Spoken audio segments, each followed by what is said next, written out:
তার মানে এটা এমন একটা বিধান, মানে অন্তরটা আল্লাহ যে কেন কসম খেয়েছে, অনাফসি ওমা সাওয়াহা, আমি কসম করছি যেই অন্তরটাকে বানিয়েছে, মানে আল্লাহ নিজে নিজের কসম খেয়েছেন এবং এই অন্তরের শপথ নিয়েছেন। যে আল্লাহ বলেছেন যে এটার অন্তরের শপথ, আপনার বডির কোনো অঙ্গের শপথ আল্লাহ করেননি, শুধু এই অন্তরের। কেন জানেন? এই অন্তর এমন একটা সেন্সিটিভ, এটা চোখের কিডনির মতো না। কিডনি, চোখ, ফুসফুস, হাত পা এগুলো ভেঙে গেলে জোরাল হয় বা ঠিক হয়, কিন্তু পূর্বের মতো হয় না।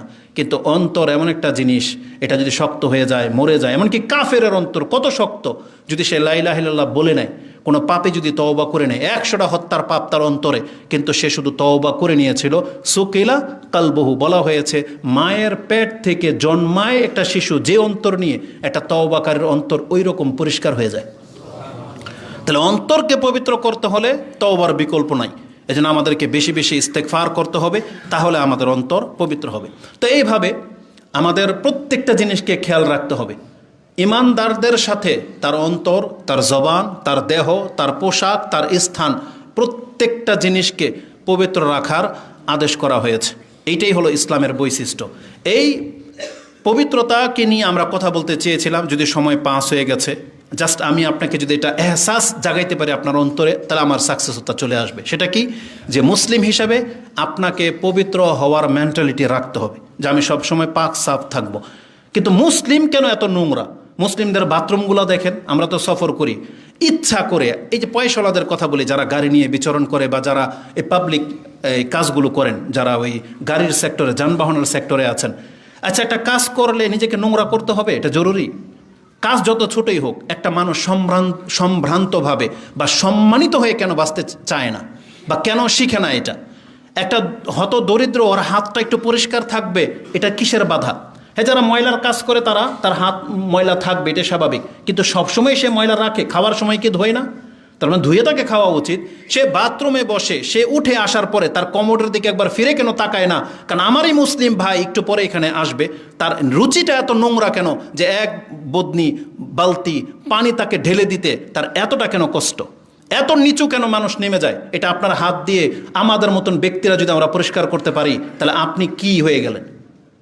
টাকা পয়সার মালিক পৃথিবীতে বহু আছে। মুহাম্মদুর রাসূলুল্লাহ সাল্লাল্লাহু আলাইহি ওয়াসাল্লামের মতন ব্যক্তি যদি মসজিদ থেকে অন্যের কাপ ফোঁটা নিজের হাতে পরিষ্কার করতে পারেন, তাহলে আমি আর আপনি কে?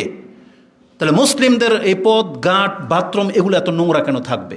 আর এটা তো আমাদের পবিত্রতার সাথে জড়িত। পবিত্রতার সাথে জড়িত না? এটা আমাদের ইবাদতের সাথে তো জড়িত। কারণ একটা লোক, নামাজি লোক যখন আসবে আর আপনার প্রস্রাব যদি তার কাপড়ে লেগে যায়, তাহলে তার নামাজটাই তো ব্যাহত ঘটতেছে। তাহলে আপনি মুসলিমদের এই জিনিসগুলোকে এত ছোট করে কেন দেখেন? এটা তো অনেক বড় একটা ব্যাপার।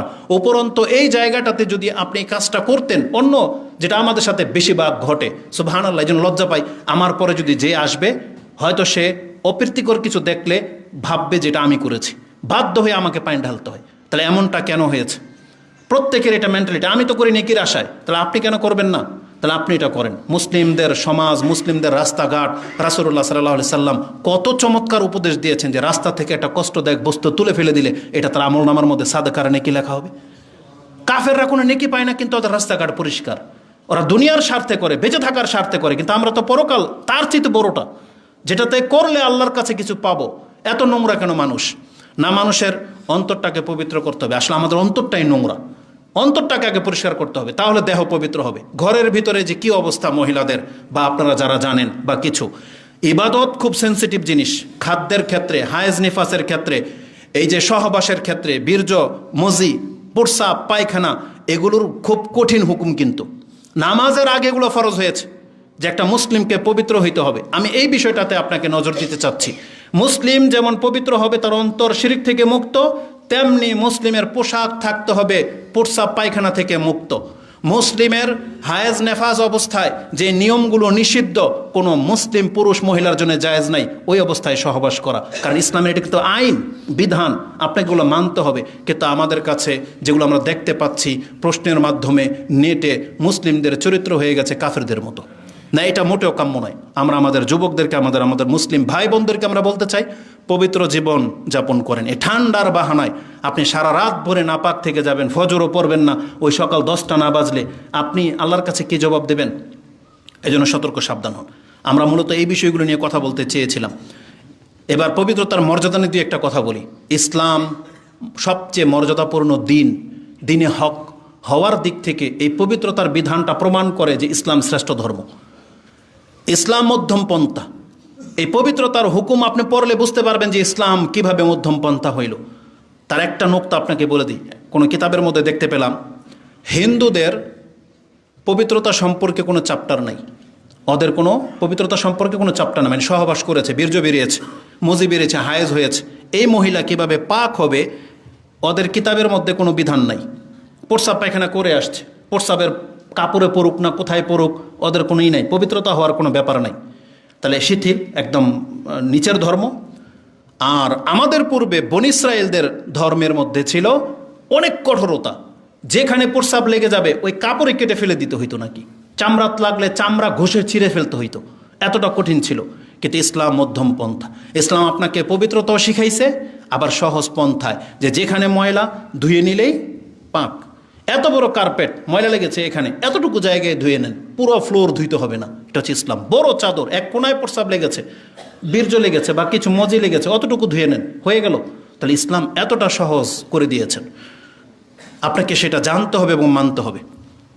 যখন কথাটা এখানে বলেছি মাসলা মাসালের দিকে ঢোকার আজকে অপশন নাই, তারপর বলে দিই অনেক মূর্খ লোক আছে ওই তাবলিগি কিতাব টিতাব পরে এগুলো শিখছে।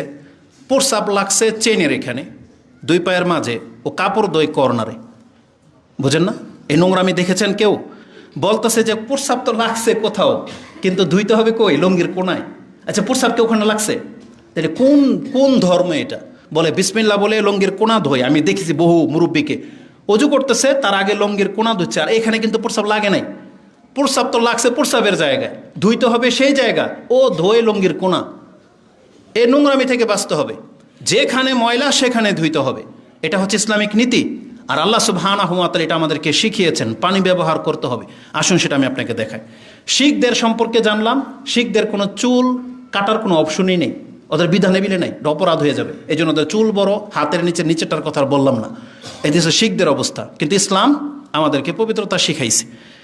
তো আল্লাহ সুবহানাহু ওয়া তাআলার ভদ্রতা, বা আল্লাহ সুবহানাহু ওয়া তাআলা যে আমাদেরকে কিভাবে ভদ্র করতে চেয়েছেন, ইসলাম যখন শুরু হয়, আপনি কোরআন পড়েন, আপনি দেখতে পাবেন প্রথম বিধান যেগুলো, তার মধ্যে একটা হলো পবিত্রতা। আল্লাহ সুবহানাহু ওয়া তাআলা যখন কোরআন নাজিল করতেছিলেন, তার 1 সপ্তাহ 10 দিন পর যখন থেমে গেল কোরআন, 10 দিন পরে যখন আবার আয়াত শুরু হলো, এখন বিধান নাজিল হওয়া শুরু হচ্ছে। আল্লাহ প্রথমে বলছে ইয়া আইয়ুহাল মুদ্দাসসির কুম ফাআনজির ওয়া রাব্বাকা ফাকাব্বির ওয়া সিয়াবাকা ফাতাহহির ওয়া রুজজা ফাহজুর। হে নবী, আপনি দাঁড়ান, ওঠেন, উঠে সতর্ক করেন, আপনার রবের বরত্ব ঘোষণা করেন এবং আপনার পোশাককে পবিত্র রাখেন, এবং আপনি মূর্তি পূজার নাপাকি থেকে নিজেকে বাঁচান, জাতিকে বাঁচান। এভাবে আল্লাহ আদেশ করেছেন। এই আয়াতের তাফসিরে, আয়াতটা মুদ্দাসিরে রয়েছে 74 নম্বর সূরার 4-5। এই আয়াতের তাফসির সম্পর্কে অনেক কথা বলা হয়েছে। যেমন ইবনে আব্বাস বলতেছেন ওয়া সিয়াবাকা ফাতাহহির, যদিও আল্লাহ পোশাককে বলেছেন, কিন্তু এর অর্থ হলো আল্লাহ প্রকাশ্য পাপ থেকে বাঁচতে বলেছেন। এটার মানে হচ্ছে মিনাল ইসম, মানে পাপ থেকে বাঁচেন। মুসলিমদেরকে বলা হয়েছে তুমি পাপ থেকে বাঁচো, প্রকাশ্য পাপ থেকে বাঁচো। গোপনীয় পাপ থেকে বাঁচতে বলা হয়েছে, কিন্তু যেহেতু পোশাকটা বাইরে থাকে, এই জন্য ওপেন একটা মুসলিম জানা করবে, ওপেন সিগারেট খাবে, সুদ খাবে, ডাইরেক্ট চাঁদা নিচ্ছে, এটা মুসলিমদের প্রকাশ্য পাপ। মুসলিমরা ইসলামের ভদ্রতা বোঝে নাই, আল্লাহকে চিনে নাই। যেখানে আল্লাহ বলেছেন একটা গোপন পাপকারীরও বিচার হবে, কিন্তু যেই ব্যক্তির পাপ হয়ে গেছে সে ভদ্রতা যদি প্রকাশ না করে, তার মানে তাকে বুঝতে হবে যে আমার রব হয়তো আমাকে ক্ষমার প্ল্যান করেছেন। আল্লাহ এমন ব্যক্তিকে ডেকে বলবে যে এই যে বান্দা, তুমি এই পাপগুলো করেছিলা, কেউ জানে না, তুমিও গোপন করেছিলা, আমি আল্লাহও গোপন করেছিলাম, যে আজকেও তোমাকে ক্ষমা করে দিলাম। কিন্তু প্রকাশ্য পাপকারী কোনদিন ক্ষমা পাবে না। রাসূল বলেছেন কুল্লু উম্মাতিন মুআফাউ, আমার উম্মতের প্রত্যেকটা ব্যক্তি নাজাত পেয়ে যাবে, ইল্লাল মুজাহিরুন, প্রকাশকারীরা ছাড়া। তখন বলছে কারা প্রকাশকারী ইয়া রাসূলুল্লাহ?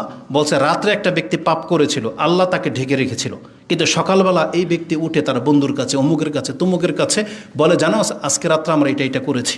এই যে প্রকাশ করে দিল। যেখানে পাপকে গোপন রাখতে বলা হয়েছে আর গোপন রাখতে বলা হয়েছে, আপনি বিষয়টা বোঝেন, সেখানে আপনি প্রকাশ্য পাপ করতেছেন, তাহলে এটা আল্লাহ সুবহানাহু ওয়া তাআলা আপনাকে শাস্তি দেওয়া ছাড়া তো আপনাকে মাফ করবে না।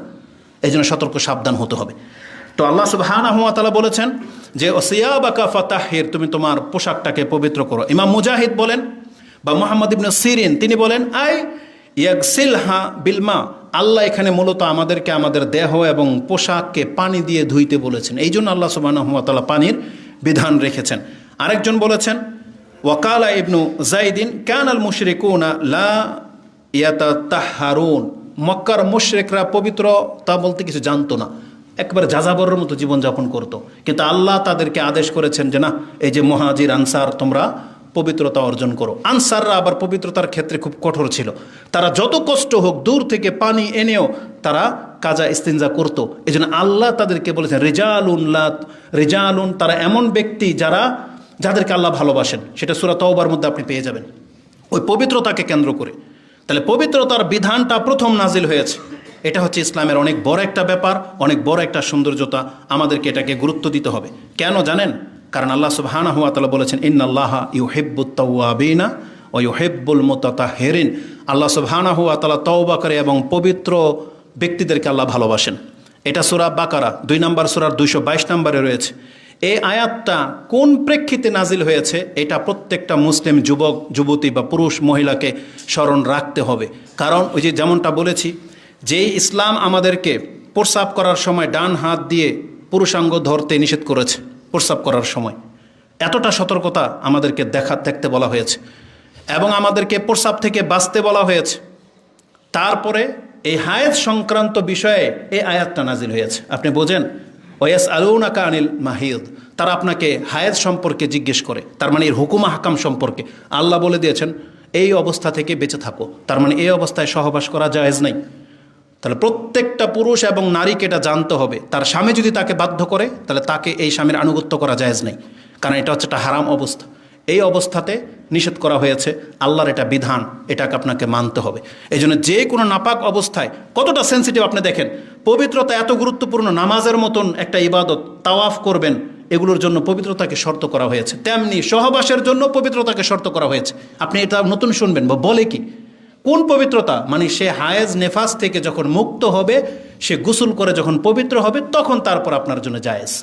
দুঃখজনক হলে সত্য, আমাদের একজন বড় শেখ, তিনি মিডিয়াতে খুব জোরালো কথা বলে, তার এই ক্ষেত্রে মনে হয় মিস্টেক হয়েছে। তিনি বলেছেন যে না, ওই যে ইমাম আবু হানিফার মত নাকি এটা, যে হায়েজ বন্ধ হয়ে গেছে মানে পাক, এখন আপনি সহবাস করতে পারবেন। কিন্তু জমহুর ওলামা বা সালাফি এবং ইমাম শাফি, মালিক, আহমদ ইবনে হাম্বল, তাদের সবার মত হচ্ছে না, হায়েজ থেমে যেতে হবে, তারপর আবার গোসলও করতে হবে, তারপরে তার সাথে সহবাস করা জায়েজ হবে। এইরকম ব্যাপার আছে। তাহলে আমার মনে হয় ওটা বেশি ঠিক, যে হায়েজ বন্ধ হয়ে যাওয়ার পরে মহিলা যখন গোসল করে নেবে তখন সে পবিত্রতা অর্জন করে নিল, এখন তার স্বামীর জন্য জায়েজ, তার আগ পর্যন্ত না। এই জন্য বিষয়টা খুব সেন্সিটিভ। আমরা আমাদের মুসলিম ভাইদেরকে পবিত্র রাখতে চাচ্ছি, আমরা নিজের জন্য পবিত্র থাকতে পারি। আল্লাহ তুমি তৌফিক দান করো, আমিন। কেন এই বিধানগুলো আপনাকে মানতে হবে? আপনার কাছে কঠিন মনে হচ্ছে, মূলত এটা কঠিন না।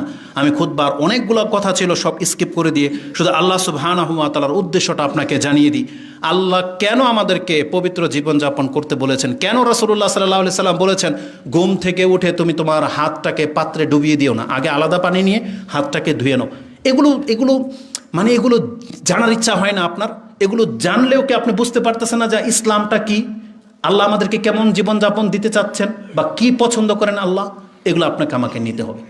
এটা খুবই গুরুত্বপূর্ণ বিষয়। আমি হয়তো বুঝাইতে ব্যর্থ, যে আমি হয়তো বুঝাতে পারতেছি না আমি কি বুঝাতে চাচ্ছি, কিন্তু আমি আমাদের মুসলিম ভাইদেরকে বলবো, মুসলিম মানে পবিত্র, মুসলিম মানে হালাল খাবে, মুসলিম মানে ভালো চিন্তা করবে, এমন হইতে চেষ্টা করেন। এটা আমরা বাধ্য, এটা হইতে হবে আমাদেরকে, নাহলে আমাদের সমাজ সুন্দর হবে না। আল্লাহ সুবহানাহু ওয়া তাআলা আমাদেরকে বলতেছেন, বান্দা তোমরা ভয় পেও না বা তোমরা মন খারাপ করো না, আমি কেন তোমাদেরকে পবিত্রতার বিধানটা দিয়েছি। মা ইউরিদুল্লাহু লিয়াজআলা আলাইকুম মিন হারাজ, আল্লাহ তোমাদের উপরে বোঝা চাপিয়ে দিতে চান নাই, আল্লাহ তোমাদের জন্য কঠিন করতে চাননি। ওয়ালাকিন ইউরিদু লিইউতাহহিরাকুম ওয়া লিইউতিম্মা নি'মাতাহু আলাইকুম লাআল্লাকুম তাশকুরুন, আল্লাহ চেয়েছেন তোমাদেরকে পাক পবিত্র রাখতে। মানে আল্লাহ নিজে যেমন পাক পবিত্র, আল্লাহ আমাদেরকেও পাক পবিত্র রাখতে চেয়েছেন, এটা আল্লাহর ইচ্ছা।